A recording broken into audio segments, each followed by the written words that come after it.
সঙ্গীতটি পরিবেশন করবে সঞ্চারী ললিতকলা একাডেমির শিল্পীবৃন্দ।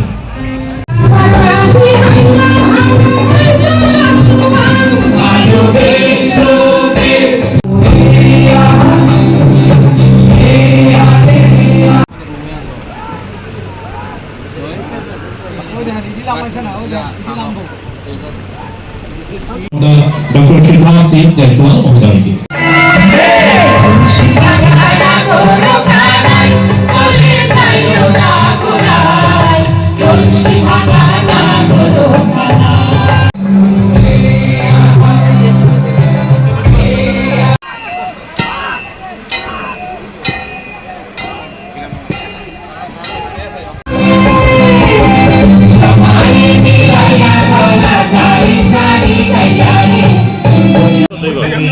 ओम शांति ओम शांति ओम शांति। একে একে আমাদের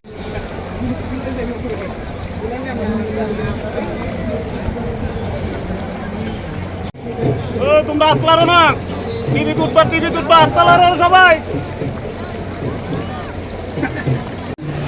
মাননীয় মন্ত্রী শ্রী কিশোর বর্মন বিস্তারিত আলোচনা রেখেছেন। তার আগেও আমাদের ডিএম সাহেব এখানে বক্তব্য এখানে রেখেছেন। সত্যিই একটা বিশেষ দিন আমি বলবো। আজকে গত 3 দিন ধরে এখানে যে উৎসব হচ্ছে, এখানকার সাথে যাদের নারীর সম্পর্ক,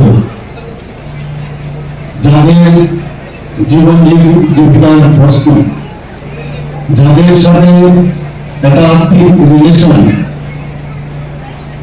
এই মহল এবং এই জলকে নিয়ে যে একটা পারম্পরিক যে সম্পর্ক বহুদিন ধরে আমাদের মধ্যে আছে, ঐতিহ্যবাহী সম্পর্ক এবং আমাদের ঐতিহ্যকে নিয়ে আমরা গর্ব করার মতো একটা সম্পর্ক, সেই দিনকে সামনে রেখে আজকে যে এখানের আয়োজন, সেই আয়োজনে আমাকে এখানে আসার জন্য গত বছর আমি এসেছিলাম। প্রতিদিনে আমাকে যখন বলা হয় আমি আসি, চেষ্টা করি। এখানে একটা রাজনৈতিক যে মেলা তো না, একটা রাজনৈতিক মেলা উৎসব। আমরা চাই সবাই, সব মানুষকে নিয়ে উৎসবে আমরা থাকতে চাই, মানুষের কথা আমরা শুনতে চাই, মানুষের জীবনের আজকে এই মোটা বাইরে হোক, পল্লীতেই হোক, বা আমাদের এখানে পল্লী থেকে শুরু করে, নৃত্য থেকে শুরু করে সংস্কৃতি যাই থাকুক, সেগুলো তাদের জীবনের কথা মানুষ শুনতে চায় এবং আমরাও সেই কথাগুলো শোনাতে চাই মানুষের কাছে। নিজেকে চেনার যে উৎসব, সেটা আজকে মনে হয় ভারতীয় উৎসব বলবো না। আমরাও চাই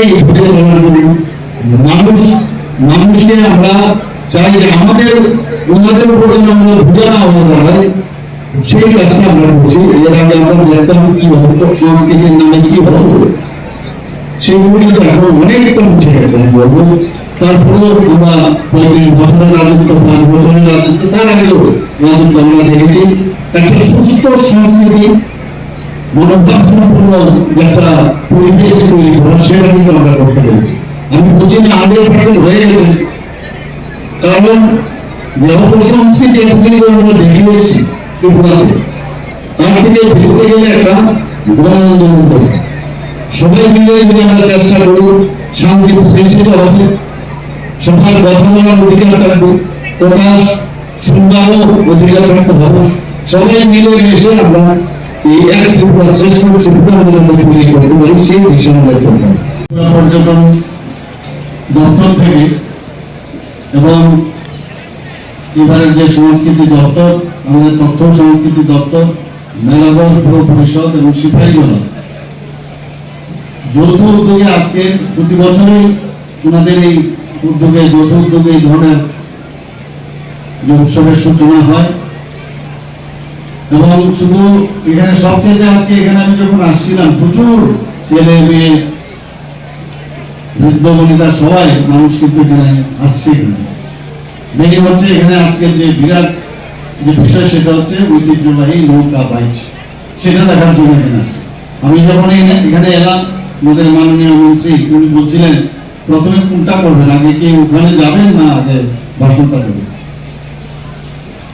বললাম ঠিক আছে, যেভাবে তোমরা বলবে আমরা সেটাই করবো। একদিকে দুটোই অ্যাডভান্টেজ ডিসঅ্যাডভান্টেজ। এক তো এখানে বসে থাকতে আবার এখানে এসে ভাষণ, এ আরেক সমস্যা। এর চাইতে বরং ভাষণ টাষণ দিয়ে একদম আরামসে সেখানে বসে যদি নৌকা ভাইস কিভাবে হচ্ছে সেটার আনন্দ কিন্তু আরেকটা স্ট্রেসলেস আর কি, টেনশন ছাড়া সেখানে অত্যন্ত আনন্দ হবে। তাই বললাম যে বেশ, ভাষণটাও শুনতে চায় না, তবু বললাম যে এটা শুরু করার আগে করতেই হবে। তো সেইভাবেই আজকের প্রথমে ভাষণ, নৌকা ভাইস, তারপর প্রাইজ ডিস্ট্রিবিউশন। আমাকে বললো আপনি কতটুকু সময় দিতে পারবেন, এমন দেবো আমি সময়, কোনো সমস্যা নেই। তো সেইভাবে আজকে আমরা এখানে সবাই আমরা এসেছি।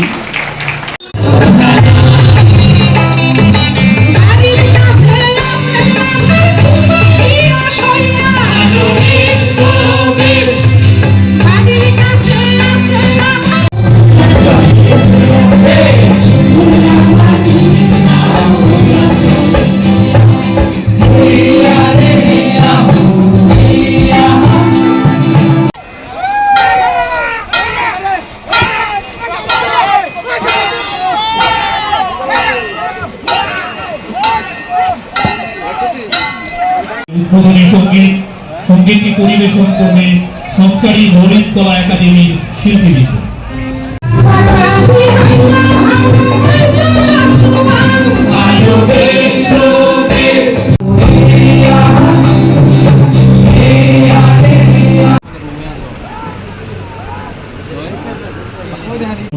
Dr. Shilpa Singh